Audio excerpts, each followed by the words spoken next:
بسم الله الرحمن الرحيم.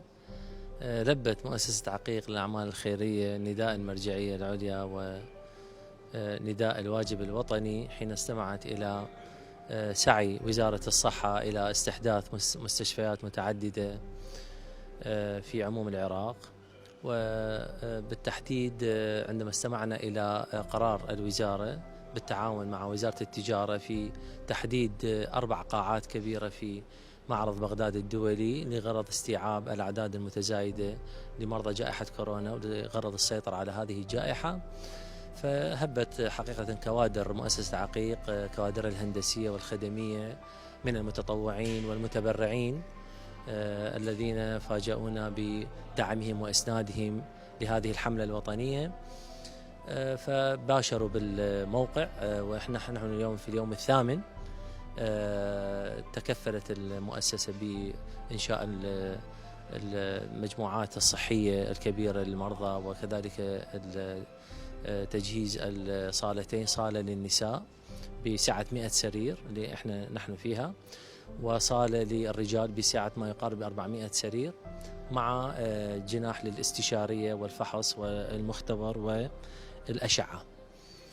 سيتم الانتهاء بإذنه تعالى من هذا المشروع في غضون 3 أيام، ويسلم إلى وزارة الصحة ودائرة صحة الكرخ مشكورة. حقيقة احنا نستغل هذه الفرصة ونقدم شكرنا للتواصل المستمر من قبل معالي الوزير الأستاذ الدكتور حسن التميمي يوميا ولعدة مرات، وشرفنا أيضا بزيارة موقعية، وأيضا متابعة السيد الوكيل الإداري والوكيل الفني والسيد مدير عام صحة الكرخ، وأيضا الدعم من قبل وزارة التجارة ووزارة الكهرباء والسيد مدير عام المعارض. مشكورين جميعا في سبيل تحقيق هذا المشروع في أسرع وقت، وتسليمه إلى دائرة صحة الكرخ لغرض تقديم الخدمات الصحية. بسم الله الرحمن الرحيم. تقوم ملاكات وزارة الصحة بالتعاون مع الجهات الساندة، مؤسسة عقيق ووزارة التجارة، وكذلك كافة المؤسسات ودائرة صحة بغداد الكرخ، وتقوم كوادر وزارة الصحة دائرة المشاريع والخدمات الهندسية بتأهية الموقع الميداني للمستشفى الميداني لمكافحة جائحة كورونا.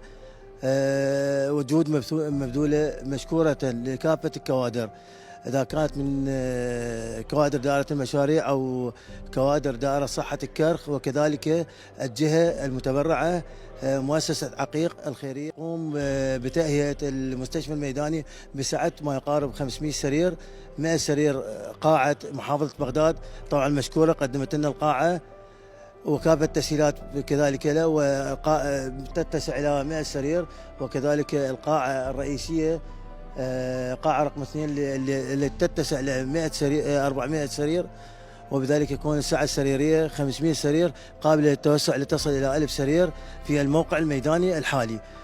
وتقوم شركة المعارض بتهيئة قاعات أخرى إذا استوجبت الحاجة، وكذلك يقوم قسم الإعلام بوزارة الصحة مشكورا بإسنادنا بالتأهية الإعلامية، وكذلك كافة المؤسسات الإعلامية الساندة الأخرى، حيث قام مشكورا معالي وزير الصحة بإسنادنا والزيارة الميدانية المباشرة، وكذلك السيد الوكيل الإداري والوكيل الفني ومدير عام دائرة المشاريع والخدمات الهندسية ومدير عام دائرة صحة بغداد الكرخ مشكورين بمساندتنا وتقديم كافة الدعم الميداني واللوجستي لنا.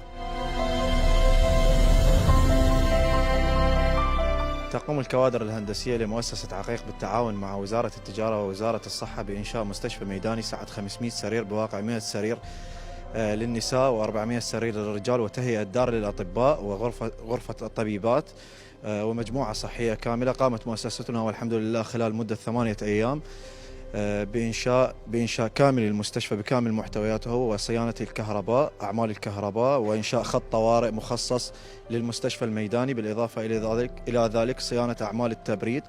وإن شاء الله سيتم تسليمها إلى الجهة المستفيدة المتمثلة بوزارة الصحة خلال 72 ساعة.